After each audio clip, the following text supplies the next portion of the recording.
Hello everyone, welcome to our YouTube channel child pedagogy and development की इस series में आपका स्वागत है। ये वीडियो इस सीरीज़ का 5th वीडियो है जिसमें हम प्रीवियस ईयर क्वेश्चंस को डिस्कस कर रहे हैं। डियर फ्रेंड्स, यदि आप हमारे चैनल पर नए हैं तो सब्सक्राइब करना ना भूलिए। साथ ही साथ आप हमारा टेलीग्राम चैनल भी ज्वाइन कीजिए, जहाँ पर आपको सीटेट और यूपीटेट से related relevant study material provide किया जाएगा। साथ ही साथ इस सीरीज़ में डिस्कस किए जा रहे क्वेश्चंस की पीडीएफ फाइल सॉल्व्ड मैनर में आपको प्रोवाइड की जा रही है। आते हैं सीरीज़ की तरफ, क्वेश्चंस को स्टार्ट करते हैं। आज की वीडियो में हम चाइल्ड सेंटर्ड एजुकेशन बाल केंद्रित शिक्षा की अवधारणा से रिलेटेड प्रीवियस ईयर क्वेश्चंस को डिस्कस करेंगे। क्वेश्चन नंबर 1, एक प्रारंभिक कक्षा कक्ष में एक बच्ची अपने साथ जो अनुभव लाती है उसकी उपेक्षा करनी चाहिए, उन पर ध्यान नहीं देना चाहिए, उन्हें शामिल कर उनका संचय करना चाहिए या उन्हें अस्वीकार करना चाहिए। The experiences a girl bring with her in an elementary classroom should be ignored, should not be noticed, should be included and stored, or should be rejected. So child centered बाल केंद्रित शिक्षा यदि हम इस पहलू से देखते हैं तो जो भी बच्चे अपने साथ प्रीवियस एक्सपीरियंसेस लाते हैं, वो उनकी भाषा हो सकती है, उनके अनुभव हो सकते हैं, दुनिया को देखने का नज़रिया हो सकता है, जो भी उनके परिवार और परिवेश से संबंधित अनुभव हैं, जो भी वो विद्यालय में लाते हैं, उन सभी अनुभवों का इस्तेमाल करके उनके ज्ञान का निर्माण करना चाहिए। तो ऑप्शन नंबर सी, उन्हें शामिल कर उनका संचय करना चाहिए। जो भी एक्सपीरियंसेस बच्चे लाते हैं उनको इंक्लूड करके उसके अकॉर्डिंग ही उनको ओवरऑल डेवलप करना चाहिए। आते हैं क्वेश्चन नंबर 2। कृतिका अक्सर घर में ज़्यादा बातें नहीं करती, लेकिन विद्यालय में वह काफ़ी बात करती है। यह दर्शाता है विद्यालय हर समय बच्चों को खूब बात करने का अवसर देता है। शिक्षकों की यह मांग होती है कि विद्यालय में बच्चे खूब बात करें। सी ऑप्शन, कृतिका को अपना घर बिल्कुल पसंद नहीं है। ऑप्शन नंबर डी, उसके विचारों को मान्यता विद्यालय में मिलती है, विद्यालय में उसकी बात सुनी जाती है। तो ऑप्शन नंबर डी यहाँ पे करेक्ट हो जाता है। ओके, कोई भी विद्यालय बच्चों को बात करने का अवसर शायद नहीं देगा। ठीक है, नेक्स्ट वन, शिक्षकों की मांग बिल्कुल नहीं हो सकती कि बच्चे बात करें। कृतिका को अपना घर बिल्कुल पसंद नहीं है, ऐसा कोई बच्चा नहीं जिसको अपना घर पसंद ना हो। तो ये तीनों ऑप्शन ऐसे ही एलिमिनेट हो जाते हैं। साथ ही चाइल्ड सेंटर्ड एजुकेशन जब हम मानते हैं तो यहाँ पे विद्यालय का एक दायित्व बनता है कि वे बच्चों की बातों को स्वीकार कर सके, जैसा कि हमने पिछले क्वेश्चन में भी डिस्कस किया है। Okay, so option D is right here. It shows his ideas or her ideas get recognition in the school. Question 3, प्रगतिशील शिक्षा यानी कि प्रोग्रेसिव एजुकेशन में बच्चों को किस तरह से देखा जाता है? निष्क्रिय अनुकारकों के रूप में, पैसिव एम्युलेटर्स, सक्रिय अन्वेषकों के रूप में, एक्टिव इन्वेस्टिगेटर्स, खाली स्लेटों के रूप में, in the form of blank slate, छोटे वयस्कों के रूप में, एज यंग एडल्ट्स। तो प्रोग्रेसिव एजुकेशन की जब बात की जाती है, प्रगतिशील शिक्षा की, तो इस अवधारणा में जॉन डेवी का एक विशेष योगदान है।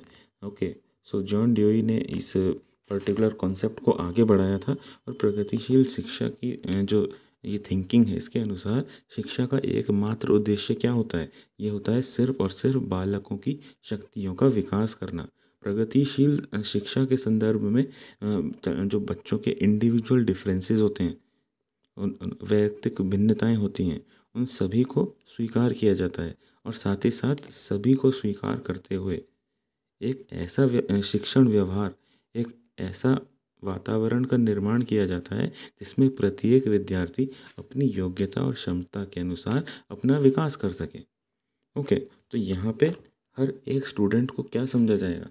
यहाँ पे हर एक स्टूडेंट को एक पर्टिकुलर खोजकर्ता, एक आविष्कारक के रूप में रखा जाता है, जिसमें स्टूडेंट यानी कि बालक अपने ज्ञान का निर्माता स्वयं होता है।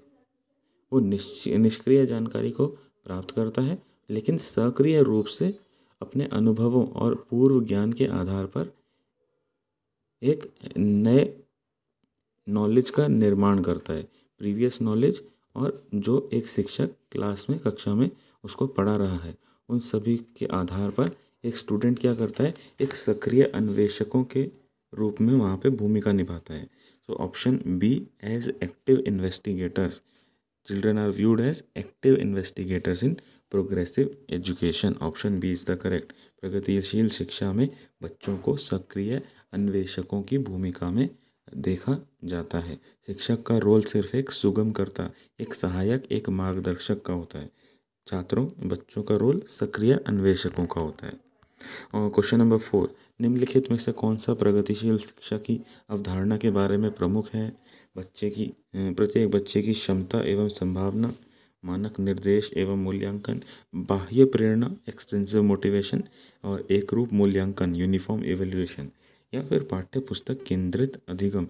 तो कॉन्सेप्ट ऑफ प्रोग्रेसिव एजुकेशन, इस पर्टिकुलर कॉन्सेप्ट से रिलेटेड इन चारों में से कौन सा ऑप्शन एप्रोप्रिएट है?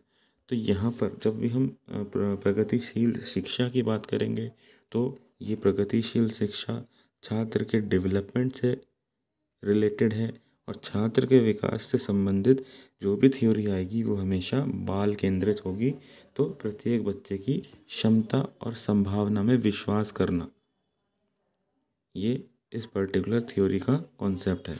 ओके, तो प्रगतिशील शिक्षा क्या कहती है कि एक शिक्षक को प्रत्येक छात्र की क्षमता और संभावना में विश्वास करना चाहिए। ओके, जैसा पिछले क्वेश्चन में हमने डिस्कस किया, प्रगतिशील शिक्षा की अवधारणा के विकास के लिए जॉन ड्यूई का विशेष योगदान है। ओके, तो इस पर्टिकुलर थ्योरी में स्टूडेंट की क्षमता पर विश्वास करना शिक्षक को सबसे ज़रूरी होता है। तो उसी के बाद ही शिक्षण व्यवहार एक टीचर अपना बना सकता है। उसके के अकॉर्डिंग स्टूडेंट्स अपनी योग्यता के अनुसार अपना विकास कर सकते हैं। तो question 4 answer is A part there. आते हैं क्वेश्चन नंबर 5, बाल केंद्रित शिक्षा शास्त्र का अर्थ है चाइल्ड सेंटर्ड पेडागोजी। तो बाल केंद्रित शिक्षा शास्त्र क्या इसका अर्थ है? एक तरह से डेफिनेशन ही पूछी गई है। ऑप्शंस देखते हैं।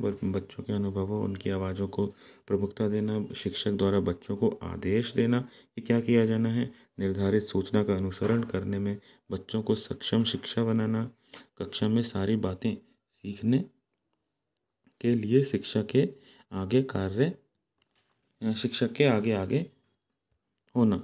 ओके, सो इन चारों ऑप्शंस में से शिक्षा शास्त्र, जब बाल केंद्रित शिक्षा शास्त्र की बात आती है तो बच्चों की आवाज़ को प्रमुखता देना, give prominence to children's experience, ये यहाँ पर बाल केंद्रित शिक्षा का मतलब है। ओके, सो यहाँ पर बाल केंद्रित शिक्षा में क्या होता है, बालक एक चाइल्ड की साइकोलॉजी को समझा जाता है, उसी के अकॉर्डिंग ही टीचिंग की प्लानिंग की जाती है, शिक्षण व्यवस्था की जाती है। ओके, तो ये होती है बाल केंद्रित शिक्षा। बच्चों के अनुभवों, उनकी रुचियों, प्रवृत्तियों, क्षमताओं सभी को ध्यान में रखा जाता है, उसके अकॉर्डिंग ही शिक्षा प्रदान की जाती है, जिसे बाल केंद्रित शिक्षा कहते हैं। इस शिक्षा में बच्चों के अनुभवों और आवाज़ को प्रमुखता दी जाती है, जैसा कि ऑप्शन ए में दिया गया है। So that is option A is the correct answer. आते हैं क्वेश्चन नंबर 6 की तरफ। एक बाल केंद्रित कक्षा में बच्चे सामान्यतः सीखते हैं। तो चाइल्ड सेंटर्ड एजुकेशन में स्टूडेंट्स क्या सीखते हैं, वैयक्तिक और सामूहिक दोनों तरह से सीखते हैं, या फिर मुख्य रूप से शिक्षक से ही सीखते हैं? अगर मुख्य रूप में शिक्षक आ जाएगा तो ये तो शिक्षक केंद्रित हो जाएगा ना, तो ऑप्शन बी बिल्कुल नहीं हो सकता है। नेक्स्ट वन, वैयक्तिक रूप से सीखते हैं, सिर्फ पर्सनली बच्चे सीखते हैं क्या? नहीं। क्या सिर्फ ग्रुप में सीखते हैं? नहीं, ग्रुप और पर्सनली दोनों तरह से बच्चे सीखते हैं। Child centred education, children learn both individually as well as collectively. ठीक है, सो एक समूह के रूप में, एक कक्षा के रूप में तो हो गया सामूहिक रूप से, साथ ही साथ शिक्षक क्या करता है, वैयक्तिक भिन्नता, इंडिविजुअल डिफरेंसेस के अकॉर्डिंग स्टूडेंट्स को कुछ पर्टिकुलर एक्सरसाइज दे सकता है, उनकी क्षमताओं को ध्यान में रखते हुए उनका पर्टिकुलर कॉन्सेप्ट क्लियर करने में उनको हेल्प कर सकता है। ओके, जैसे कि क्लास में ब्रिलियंट स्टूडेंट हो सकते हैं, एवरेज हो सकते हैं, बिलो एवरेज हो सकते हैं, अकॉर्डिंग टू दैट उसी पर्टिकुलर वैयक्तिक भिन्नता को ध्यान में रखकर शिक्षक अपना शिक्षण कार्य करता है। तो इसे कहते हैं वैयक्तिक विकास, दैट इज़ पर्सनल डेवलपमेंट। तो इंडिविजुअली भी और कलेक्टिवली भी दोनों तरह से चाइल्ड सेंटर्ड क्लासरूम कंडक्ट की जाती है। Answer is A part there. आते हैं क्वेश्चन 7, निम्नलिखित में से कौन सी प्रगतिशील शिक्षा की विशेषता है? प्रोग्रेसिव क्लासरूम और प्रोग्रेसिव एजुकेशन की कौन सी कैरेक्टरिस्टिक है, कौन सा पर्टिकुलर ऑप्शन है, देखते हैं। आते हैं ऑप्शंस की तरफ। समय सारणी बैठने की व्यवस्था में लचीलापन, flexibility in schedule and seating arrangement. Option B, केवल प्रस्तावित पाठ्य पुस्तकों पर आधारित अनुदेश, instruction based on proposed text book only. C, परीक्षाओं में अच्छे अंक प्राप्त करने पर बल, emphasis on getting good marks in exam. Option D, बार बार ली जाने वाली परीक्षाएं। तो प्रगतिशील शिक्षा, प्रोग्रेसिव एजुकेशन में स्टूडेंट्स को फ्रीडम प्रोवाइड की जाती है। उसमें क्या होता है, समय सारणी और बैठने की व्यवस्था में लचीलापन रखा जाता है। ये वन ऑफ द कैरेक्टरिस्टिक्स है प्रोग्रेसिव एजुकेशन में। कई और भी विशेषताएं होती हैं, ये एक विशेषता है समय सारणी और बैठने की व्यवस्था में लचीलापन। अन्य विशेषताएं प्रगतिशील शिक्षा में हो सकती है बाल केंद्रित शिक्षा, और हो सकता है समावेशी शिक्षा, जिसको हम इंक्लूसिव एजुकेशन बोलते हैं। शैक्षिक तकनीकी का माध्यम हम यूज़ कर सकते हैं, ICT। ओके, सो अलग अलग पर्टिकुलर विशेषताएं होती हैं, जिनमें से एक यहाँ पे ऑप्शन में दी गई है, जो कि करेक्ट है, ऑप्शन ए। आते हैं क्वेश्चन 8 की तरफ। प्रगतिवादी शिक्षा, प्रोग्रेसिव एजुकेशन, आते हैं ऑप्शंस में। अनुबंधन और पुनर्बलन के सिद्धांतों पर आधारित है, यानी कि based on principles of discovery and reinforcement. पाठ्य पुस्तकों पर आधारित है, क्योंकि ये ज्ञान के एकमात्र स्रोत हैं। फिर इस मत पर विश्वास करती है कि शिक्षक को अपने उपागम में रहना है और वर्तमान समय में बिना दंड के प्रयोग किए बच्चों को पढ़ाया नहीं जा सकता। ऑप्शन डी, समस्या समाधान और आलोचनात्मक चिंतन पर अधिक बल देता है। तो इन चारों ऑप्शन में से उन्होंने पूछा है कि प्रगतिवादी शिक्षा क्या है, तो यहाँ पर ऑप्शन नंबर डी, प्रगतिवादी प्रोग्रेसिव एजुकेशन किस पर बल देती है? समस्या समाधान, प्रॉब्लम सॉल्विंग, और आलोचनात्मक चिंतन, क्रिटिकल थिंकिंग, इन दोनों कॉन्सेप्ट्स पर ये बल देती है।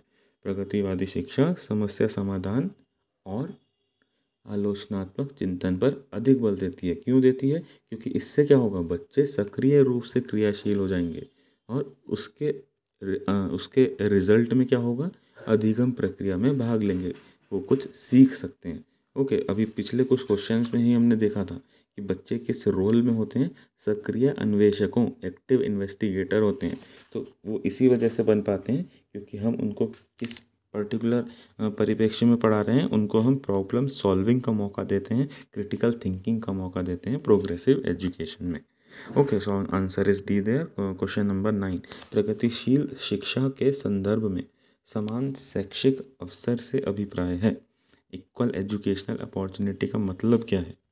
तो बिना किसी भेदभाव के समान पद्धतियों, समान सामग्रियों से शिक्षा प्राप्त करें, ऐसी शिक्षा पाएं जो उनके भविष्य में सहायक हो। It should be useful in future. यहाँ पे गलत रह गया, ये टाइपिंग मिस्टेक है। ऑप्शन सी, किसी भी जाति, पंथ, रोग, क्षेत्र व धर्म के होते हुए समान शिक्षा प्राप्त करें। Okay, irrespective of any colour, caste, religion, सब चीज़ों का भेदभाव खत्म कर दिया जाता है।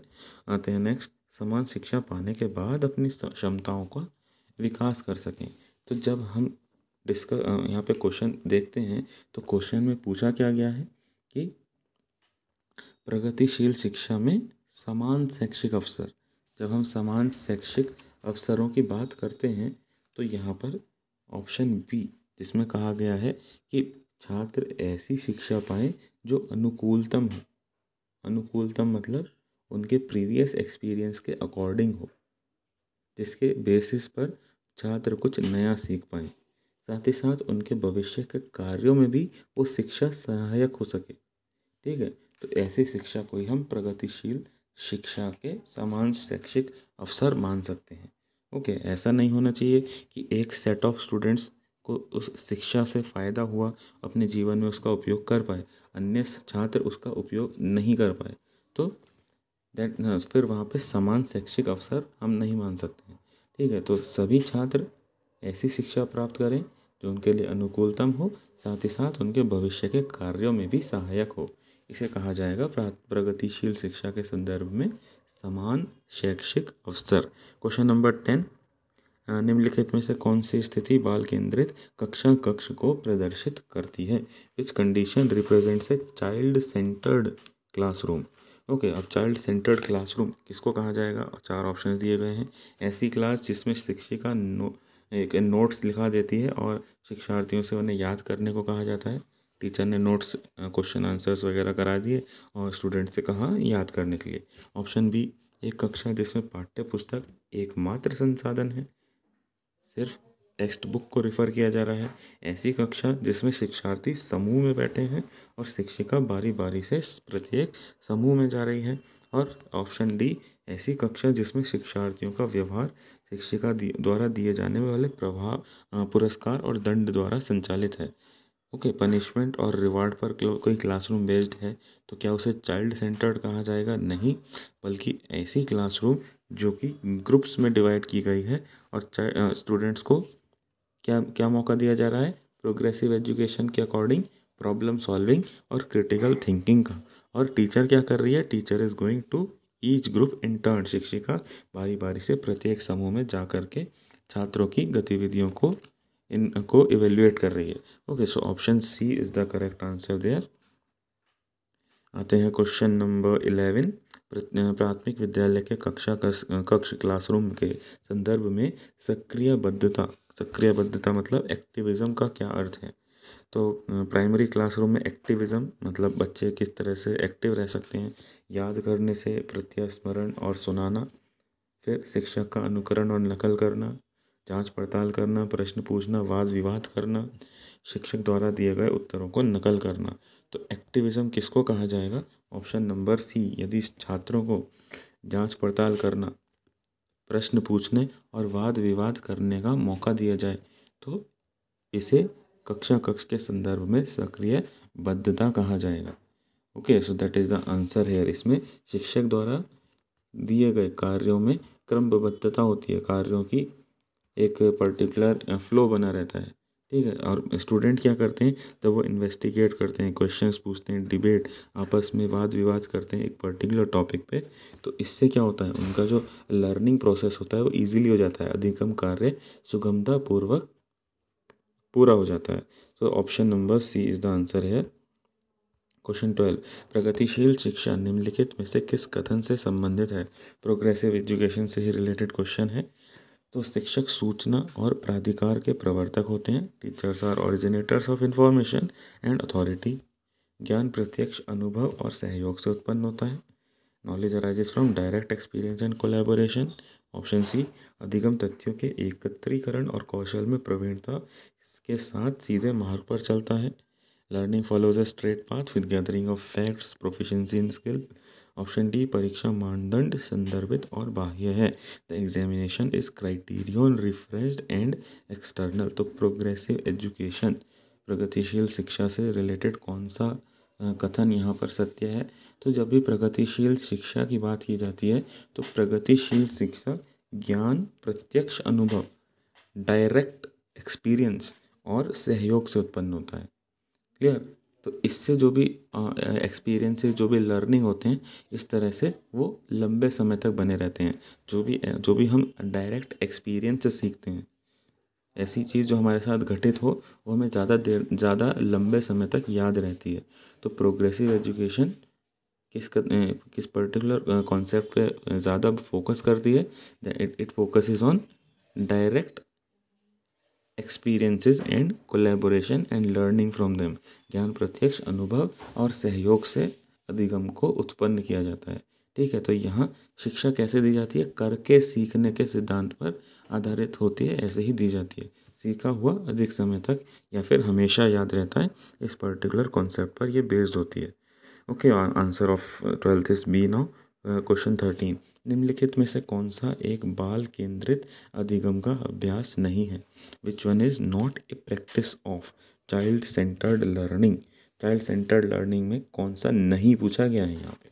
ओके, तो ये ऑप्शंस रीड करते हैं। ज्ञान और कौशल अर्जित करने में छात्र को अधिक सक्रिय बनाना, छात्र को इस बारे में अधिक जानकारी देना कि वे क्या कर रहे हैं और क्यों कर रहे हैं, शिक्षक के निर्देश और निर्णयों के तहत काम करना, पारस्परिक विचार विमर्श पर ध्यान केंद्रित करना, जैसे कि ट्यूटोरियल, अन्य चर्चा समूहों का उपयोग करना।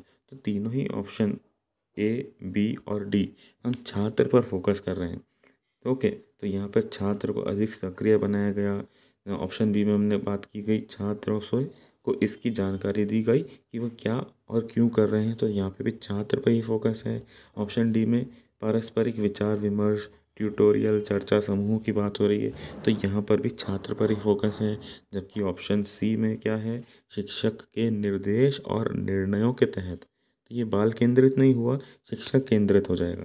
तो option C is the answer है। यह बाल केंद्रित अधिगम का अभ्यास नहीं है। It is not a practice of child centred learning. 13th answer is C now. Question number 14, शिक्षा का उद्देश्य, the aim of the education क्या होना चाहिए? विद्यार्थियों में व्यावसायिक कुशलता का विकास करना, सामाजिक जागरूकता का विकास करना, परीक्षा के लिए तैयार करना या व्यवहारिक जीवन के लिए तैयार करना। तो शिक्षा का पर्टिकुलर एजुकेशन का क्या एम होना चाहिए? यूपी टेट का ये क्वेश्चन है 2011 से। तो शिक्षा का जो पर्टिकुलर एम होना चाहिए वो है व्यवहारिक जीवन, प्रैक्टिकल लाइफ के लिए स्टूडेंट को तैयार करना होता है। जीवन जीने की कला सिखाना शिक्षा का मूल उद्देश्य है। Option number D is the correct answer there. Question number 15, प्रगतिशील शिक्षा के बारे में निम्नलिखित में से कौन सा कथन बताता है शिक्षा स्वयं ही जीवन है? कौन सा स्टेटमेंट कहता है कि education is life itself? Okay, rate करते हैं ऑप्शंस को। स्कूल शिक्षा को यथासंभव लंबे समय तक जारी रखना चाहिए। स्कूलों की आवश्यकता नहीं है, बच्चे अपने जीवनों के अनुभव से सीख सकते हैं। स्कूल में शिक्षा सामाजिक प्राकृतिक दुनिया को प्रतिबिंबित करे और जीवन सच्चा शिक्षक है। तो एजुकेशन इज़ लाइफ इटसेल्फ, शिक्षा स्वयं ही जीवन है। ये पर्टिकुलर स्टेटमेंट जो है हमें ऑप्शन नंबर सी, ये पर्टिकुलर स्टेटमेंट बताता है कि स्कूलों में शिक्षा सामाजिक और प्राकृतिक दुनिया का प्रतिबिंब है। क्यों है? क्योंकि स्कूलों में शिक्षक क्या करते हैं, विद्यार्थी क्या होते हैं, एक स्कूलों में जब विद्यार्थी जाते हैं तो उनको सामाजिक दुनिया और प्राकृतिक दुनिया में समायोजन करने के लिए तैयार किया जाता है। ओके, प्रगतिशील शिक्षा क्या कहती है कि स्कूलों में शिक्षा जो होती है वो सामाजिक और प्राकृतिक दुनिया को ही प्रतिबिंबित करे, ताकि जब स्टूडेंट, जो छात्र होता है, जब वो स्कूल से बाहर आता है और असली तौर पर, एक वास्तविक तौर पर सामाजिक और प्राकृतिक दुनिया में शामिल होता है, तो वो खुद को दुनिया में आत्मसात कर सके, प्राकृतिक और सामाजिक दुनिया में उसका समायोजन हो सके। इसी के अकॉर्डिंग प्रगतिशील शिक्षा की पद्धति अपनाई जाती है। तो शिक्षा स्वयं ही जीवन है, ये particular statement option number C के द्वारा हम समझ सकते हैं। क्वेश्चन नंबर 16, कक्षा में छात्रों को प्रश्न पूछने के लिए, to ask questions to the students in class. Okay, कक्षा में छात्रों को पूछने के लिए क्या करना चाहिए? हतोत्साहित करना चाहिए, प्रेरित करना चाहिए, रोक देना चाहिए या अनुमति नहीं देनी चाहिए? यूपी टेट और सी टेट दोनों में ही ये क्वेश्चन पूछा गया था। सी टेट ने 2019 में पूछा, उसके ही 6 महीने बाद जनवरी 2020 में यूपी टेट ने भी सेम क्वेश्चन को रिपीट किया है। तो आप समझ सकते हैं प्रीवियस ईयर क्वेश्चन कितने ज़्यादा इम्पॉर्टेंट होते हैं। रिपीटेडली सेम कॉन्सेप्ट पे क्वेश्चंस पूछे जाते हैं, लगातार पूछे जाते हैं। तो आप बिल्कुल भी हमारी इस सीरीज़ की क्लासेस को मिस मत कीजिए, ना ही हमारी वीडियोस को स्किप कीजिए, क्योंकि कोई भी क्वेश्चन यहाँ पर रिपीट ज़रूर हो सकता है। यहाँ पर रीड करते हैं, ऑप्शन में पूछा था तो छात्रों को क्या क्या करना चाहिए? हतोत्साहित, डिस्करेज करना चाहिए कि नहीं? बिल्कुल नहीं करना चाहिए। क्या उनको रोक देना चाहिए? नहीं। क्या उनको अलाउ ही नहीं करना चाहिए? ये भी नहीं। प्रोग्रेसिव एजुकेशन में इन सभी चीज़ों को डिस्करेज किया जाता है। तो स्टूडेंट को इंस्पायर करना है, प्रेरित करना चाहिए, यही बाल केंद्रित शिक्षा हमको बताती है। Okay, so that is all. हाँ, आते हैं क्वेश्चन नंबर 17 के ऊपर। जिस दिए गए कार्य को करते समय बच्चे स्वयं आनंद लेते हुए अनुभव प्राप्त करते हैं, उसे डैश कहा जाता है। The given task which children get themselves to enjoy while doing the given work. तो ऐसा कौन सा कार्य है जिसे छात्र करते हुए आनंद लेते हैं, अनुभव प्राप्त करते हैं और कुछ सीख जाते हैं? तो इस पर्टिकुलर कॉन्सेप्ट को क्या कहा जाएगा, किस तरह का कार्य है। Drill and practice work, drill और अभ्यास कार्य है। उपभोक्ता प्रकाश कार्य है, कंज्यूमर टाइप फंक्शन और वर्क। निर्माणात्मक प्रकार का कार्य, कंस्ट्रक्टिव और कंस्ट्रक्शनल टाइप ऑफ वर्क। समस्यात्मक प्रकार का कार्य, प्रॉब्लमेटिक टाइप ऑफ वर्क। तो यहाँ पर पूछा गया है यदि छात्र कुछ करके सीख रहे हैं तो इस पर्टिकुलर टाइप ऑफ वर्क को क्या कहा जाएगा। इसको कहा जाएगा उपभोक्ता प्रकार का कार्य। क्यों? क्योंकि इसमें बच्चे स्वयं क्या करते हैं, कुछ पर्टिकुलर वर्क को करते हैं, उससे अनुभव प्राप्त करते हैं, फिर उस अनुभव को अपने लिए उपयोग करते हैं, उपयोग कर रहे हैं, इसीलिए उपभोक्ता प्रकार। उपयोग करते हैं, फिर उसके अकॉर्डिंग ही वो कुछ सीख पाते हैं, वास्तविक जीवन से संबंधित कुछ ना कुछ बात वो सीख पाते हैं। ठीक है, तो it is called as option B, consumer type work और फंक्शन, उपभोक्ता प्रकार का कार्य। क्वेश्चन 18, बाल केंद्रित शिक्षा का समर्थन निम्नलिखित में से किस विचारक द्वारा किया गया है। तो चाइल्ड सेंटर्ड एजुकेशन हमने पीछे ही कुछ क्वेश्चंस में डिस्कस किया था। ये पर्टिकुलर कॉन्सेप्ट किसके द्वारा सपोर्ट किया जाता है, ऑप्शंस रीड करते हैं। Charles Darwin, B.F. Skinner, John Dewey और Erikson. John Dewey is the answer है। चाइल्ड सेंटर्ड एजुकेशन का उन्होंने प्रखरता से समर्थन किया था। प्रगतिशील शिक्षा के संदर्भ में निम्नलिखित में से कौन सा कथन जॉन ड्यूई के अनुसार समुचित है। कक्षा में प्रजातंत्र का कोई स्थान नहीं होना चाहिए। विद्यार्थियों को स्वयं ही सामाजिक समस्याओं को सुलझाने में सक्षम होना चाहिए। जिज्ञासा विद्यार्थियों के स्वभाव, यहाँ जिज्ञासु आएगा, जिज्ञासु विद्यार्थियों के स्वभाव में अंतर्निहित नहीं है, अपितु इसका कर्षण संवर्धन करना चाहिए। कक्षा में विद्यार्थियों का निरीक्षण करना चाहिए, न कि सुनना चाहिए। तो जॉन ड्यूई के अकॉर्डिंग कौन सा स्टेटमेंट करेक्ट है। तो जॉन ड्यूई का जो विचार था वो ये था कि विद्यार्थियों को स्वयं ही सामाजिक समस्याओं को सुलझाने में सक्षम होना चाहिए, उनमें क्रियाशीलता होनी चाहिए, उनमें समाज से रिलेटेड समस्याओं को सुलझाने के विकास से रिलेटेड गुण होने चाहिए। इसी के तौर पर इसी बातों को ध्यान रखते हुए उनकी शिक्षण पद्धति बनानी चाहिए, इसी के अकॉर्डिंग उनका विकास करना चाहिए। तो option number B is the correct answer है। जहाँ पे हम ऑप्शन रीड करते हैं, विद्यार्थियों को स्वयं ही सामाजिक समस्याओं को सुलझाने में सक्षम होना चाहिए। Student should be able to solve social problems on their own. Question number 20, शिक्षक को चाहिए क्या चाहिए, क्या वह विशेष संस्कृति और समुदाय के बच्चों को बढ़ावा दे। बिल्कुल नहीं, एक शिक्षक को ऐसा नहीं करना चाहिए। क्या वह विद्यार्थियों के बीच सांस्कृतिक विभिन्नताओं और विविधता की अनदेखी करे। क्या एक शिक्षक विभिन्नता को अनदेखी, कल्चरल डाइवर्सिटी को अनदेखा या इग्नोर कर सकता है। बिल्कुल नहीं कर सकता। ऑप्शन सी, यह संप्रेषित करे यानी कि कम्युनिकेट करे कि वह क्लासरूम कक्ष में सभी संस्कृतियों का सम्मान करती है और महत्व देती है। ये ऑप्शन हो सकता है। अभी ऑप्शन डी रीड करते हैं, वह विद्यार्थियों के बीच तुलना को अधिकतम करे। विद्यार्थियों में तुलना करना, कंपैरिजन करना एक शिक्षक को शोभा नहीं देता है। ऑप्शन नंबर सी इसका करेक्ट आंसर। एक टीचर को स्टूडेंट से कम्युनिकेट करना चाहिए, क्या संप्रेषित करना चाहिए स्टूडेंट को, कि वो सभी तरह की कल्चर्स, संस्कृतियों का सम्मान और उन सभी को महत्व देती है। Okay, she communicates that she respects and values all the cultures in the classroom. यही एक शिक्षक के लिए सर्वश्रेष्ठ रहेगा।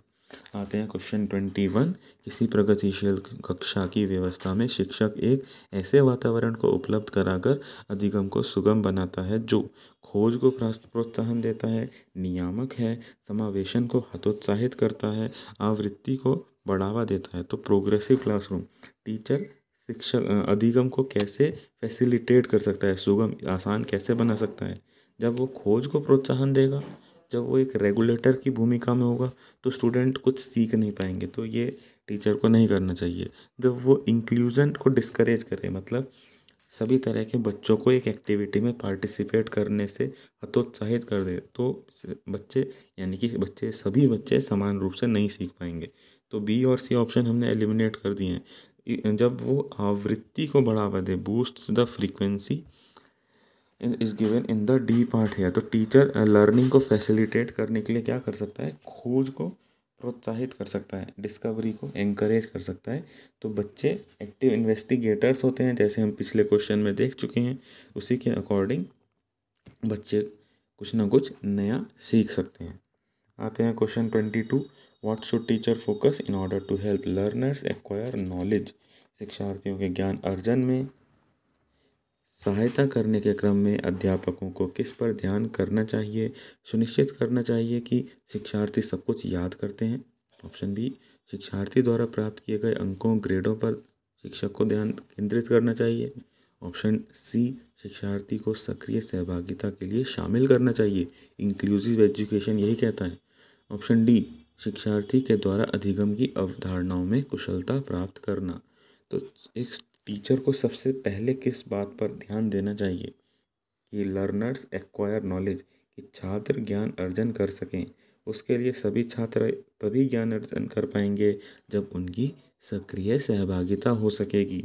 जब एक टीचर क्या इंश्योर करेगा कि इंक्लूसिव एजुकेशन दी जा रही है या नहीं, कक्षा में बैठा प्रत्येक छात्र अपने क्लासरूम, अपने कक्ष में सक्रिय सहभागिता निभा रहा है या नहीं, तभी एक प्रॉपर वे में ज्ञान अर्जन की प्रक्रिया हम कर सकते हैं। Okay, so option C is the correct answer. शिक्षार्थियों के लिए सबसे ज़रूरी क्या है, सक्रिय सहभागिता। तो अध्यापक को ये इंश्योर करना चाहिए क्लासरूम में पढ़ाते वक्त। So option C is the correct answer. Question number 23। बच्चों के अधिगम को सुगम बनाने के लिए अध्यापकों को एक अच्छे कक्षाई परिवेश, क्लासरूम एनवायरनमेंट का सृजन करने की आवश्यकता होती है। बिल्कुल होती है। टीचर को एक क्लासरूम एनवायरनमेंट बनाना है कि लर्निंग आसान हो सके। इस प्रकार के अधिगम परिवेश का सृजन करने के लिए, यानी कि क्लासरूम एनवायरनमेंट बनाने के लिए नीचे दिए गए कथनों में से कौन सा सही नहीं है। तो कौन सा कथन या कौन सा सिचुएशन जो यहाँ ऑप्शंस में दिया गया है क्लासरूम एनवायरनमेंट को बनाने में सहायक नहीं है, हमें ये पहचानना है। तो बच्चों के प्रयासों को स्वीकृति, बिल्कुल बच्चे प्रयास करेंगे और टीचर उनको अप्रूवल देगा तो बच्चे मोटिवेट होंगे, कक्षा में सक्रिय सहभागिता निभा सकेंगे। क्लासरूम एनवायरनमेंट बनाने में इसका बहुत महत्वपूर्ण रोल है। अध्यापकों के अनुसार कार्य करना, अध्यापक ने जो कार्य दिया है बच्चों को सिर्फ वही करना है। क्या इससे क्लासरूम एनवायरनमेंट बन सकता है? चलिए आगे ऑप्शंस देखते हैं। बच्चों को स्वीकार करना, एक तरह से ऑप्शन ए को ही दूसरे तरह से लिखा गया है। बच्चों के प्रयास को स्वीकृत करना या बच्चे को स्वीकार करना, मोर और लेस एक ही बात है। अध्यापक का सकारात्मक रुख, पॉजिटिव एटीट्यूड। एक शिक्षक बच्चों की सभी बातों को स्वीकार कर रहा है, सकारात्मक रुख है। ओके, बच्चों को नई खोज करने के लिए एक वो क्या कर रहा है, प्रोत्साहन दे रहा है या नई नॉलेज को सीखने के लिए मोटिवेट कर रहा है। तो ये अध्यापक का सकारात्मक रुख है जो कि क्लासरूम एनवायरनमेंट बनाने में सहायक है। जबकि acting according to the classroom, according to the class teachers और टीचर इन द क्लासरूम, अध्यापक के अनुसार कार्य करना, ये टीचर सेंटर्ड एजुकेशन का पॉइंट है। चाइल्ड सेंटर्ड एजुकेशन में ऐसा क्लासरूम एनवायरनमेंट नहीं होना चाहिए। ओके, तो बच्चों को लर्निंग को ईजी बनाने के लिए, अधिगम को सुगम बनाने के लिए एक अध्यापक को क्या करना चाहिए, बच्चों के द्वारा दिए गए प्रयासों को स्वीकृति देनी चाहिए। साथ ही साथ बच्चों के साथ रहकर उन्हें स्वीकार भी करना चाहिए, बच्चों के प्रति सकारात्मक रुख भी रखना चाहिए। लेकिन अध्यापकों को बच्चों पर अपने अनुसार कार्य नहीं कराना चाहिए, बल्कि इससे दुष्प्रभाव क्या होगा, इससे बच्चे के ऊपर मानसिक प्रभाव पड़ेगा। बच्चे एक तरह से नई नॉलेज को स्वीकार करने से उनमें क्या होगा, एक तरह का रेजिस्टेंस डेवलप हो जाएगा। वो अब नई बात को नहीं सीख पाएंगे। ठीक है, एक तरह का भय उनके मन में आ जाएगा। So option B is the answer there.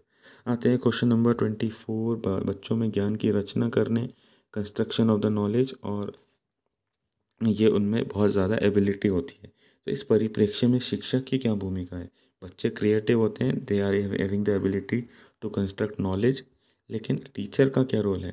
Teacher का रोल है तालमेल बैठाने वाले की भूमिका है, संप्रेषक और व्याख्याता की, यानी कि कम्युनिकेट और लेक्चरर की भूमिका है, सुगमकर्ता फैसिलिटेटर की भूमिका है, या निर्देशक की भूमिका है। तो बच्चों में ज्ञान की रचना करने की क्षमता बिल्कुल होती है। तो शिक्षक का क्या रोल है? शिक्षक का रोल है सुगमकर्ता। बच्चों में क्षमता है, लेकिन उस क्षमता के होते हुए भी एक शिक्षक को सुगमकर्ता, फैसिलिटेटर की भूमिका निभानी है, जिससे क्या होगा, छात्र इजीली अपने क्रियाकलापों को, अपने शिक्षण को ग्रहण कर सकें। अधिगम की प्रक्रिया को आसान बनाना, फैसिलिटेट करना, ये एक टीचर का रोल होता है चाइल्ड सेंटर्ड एजुकेशन के अकॉर्डिंग। ओके फ्रेंड्स, यहीं पर हमारा वीडियो कंप्लीट होता है। यदि आपने हमारा चैनल सब्सक्राइब नहीं किया है तो ज़रूर उसको सब्सक्राइब कीजिएगा। साथ ही साथ इस वीडियो के लिए फ़िलहाल में इतना ही। हमारी सीरीज़ जारी रहेगी, आने वाले दिनों में भी हमारे चैनल से जुड़े रहिए और इस वीडियो को लाइक करना ना भूलिए। That is all for today. Thank you everyone.